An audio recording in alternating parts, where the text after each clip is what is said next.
Hi y'all, it is Nikki. Welcome back to the channel.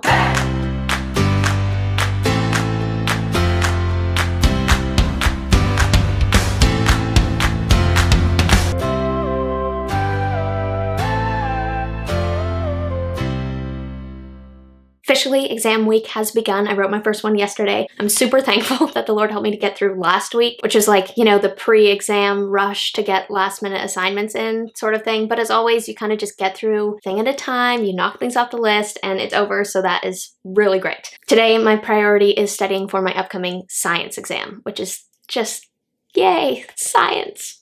I feel like science has been just dogging me for my entire academic career. Like, you have to take required science in elementary school and high school, obviously, but then required science in university and then required science in university again when my credits didn't transfer over to my new school. So much science. Not to bash the subject or like people who love science. I think that is so cool. And I mean, I wish I loved science because that would make school so much easier and more enjoyable. It's just, I don't know, everybody has different interests and I struggle to get excited about it and to get into it. It's just not my jam. Not to mention, like, when we reached the physics unit this past semester, oh my goodness, like, I haven't thought about numbers since high school when I shut down the part of my brain that deals with math and numbers. So when I got to that unit this semester and was expected to do like calculations and understand mathy stuff, it was like, this is all Greek to me. Actually, it's worse than Greek because as of this semester, I actually know a tiny bit of Greek. So numbers are more Greek than Greek to me. Thankfully though, I was able to like retrain my brain a little bit, and I think some of this stuff was starting to come back to me, so I mean,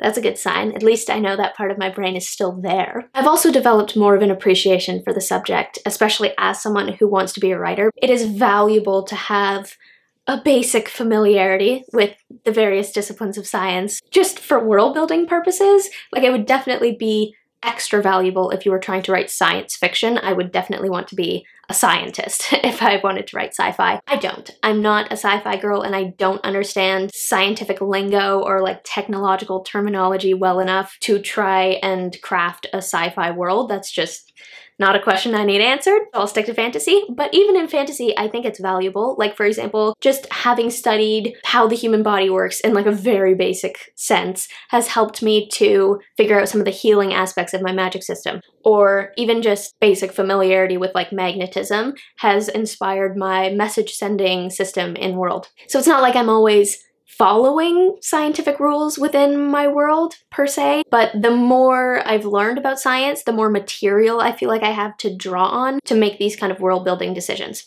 I also think it would be valuable when we're talking about things like world development, which is something that Brandon Sanderson kind of opened my eyes to because I'd never really thought about it. But he talks about this with regards to like his Mistborn saga, not just the one series, but like the multiple series within that collection, and how he didn't want his world to feel stagnant, like it wasn't developing. So his first series in that world is like classical, and then his second series is like more technologically advanced, so it's like a cowboy era, and then I think he's planning to take it even further toward a more like digital age kind of thing, which, I'll be honest, I don't love. And when I first started reading the second series, I was like, I liked the world the way it was. Like, can we just have more of that? Why did we need to change it? I'm still not quite over that. Like, I'm not sure how I feel about, I don't know, a digital age on schedule.